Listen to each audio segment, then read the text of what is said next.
Born into wrestling royalty, Eddie Guerrero was fate-bound for the ring. From El Paso, Texas, the youngest son of lucha libre legend Gory Guerrero, he believed in one thing, that a little Latino heat could melt any obstacle.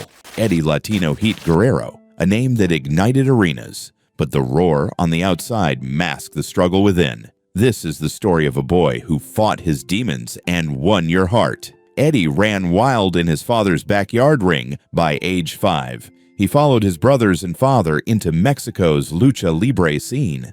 As Mascara Magica, he shocked crowds by unmasking himself live on AAA TV, then built an infamous villain team, Los Gringos Locos. In Japan, he became Black Tiger 2, even winning the 1996 Best of the Super Juniors. In 1995, ECW's Paul Heyman brought Eddie stateside. In his debut for Extreme Championship Wrestling, Eddie Guerrero won the ECW TV title. He tore the house down with Dean Malenko. After their final match, the locker room carried them out as the crowd chanted, "Please don't go."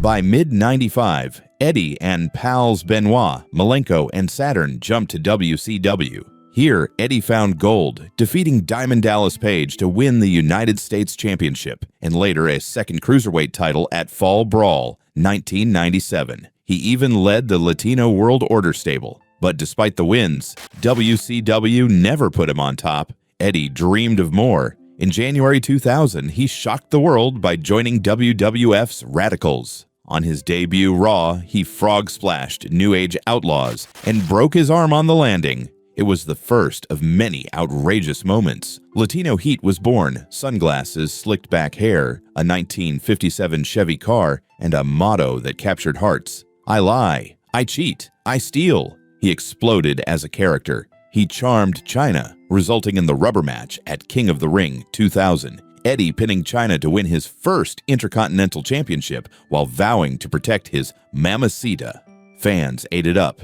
But behind the swagger was a man wrestling more than opponents. Substance abuse and personal demons stalked him. By 2001, WWE released Eddie due to his struggles. Humble and raw, Eddie hit rock bottom, even losing his wife, Vicky, and nearly losing himself. Yet this was the pivot. In the dark came clarity. Eddie rebuilt himself. WWE took him back in late 2002. This time, he had something to prove. Teaming with Nephew Chavo as Los Guerreros, he shined again. The uncle-nephew tandem lied, cheated, and stole their way to championship glory. They held the WWE Tag Team Gold, and Eddie's star was rising on SmackDown. Then came the moment fans had been waiting for. At No Way Out 2004, after months of Believe in Yourself promos, Eddie pinned the seemingly invincible Brock Lesnar.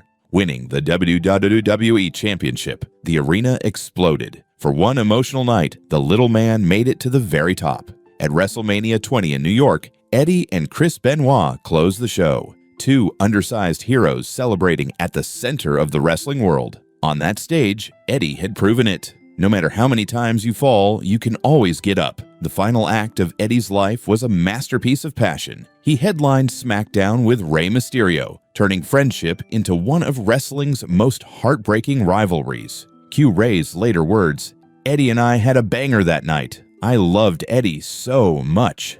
Fans were glued when Eddie revealed he was Dominic Mysterio's father, leading to a brutal ladder match for a boy's custody. Off-screen, Eddie was the same lovable prankster.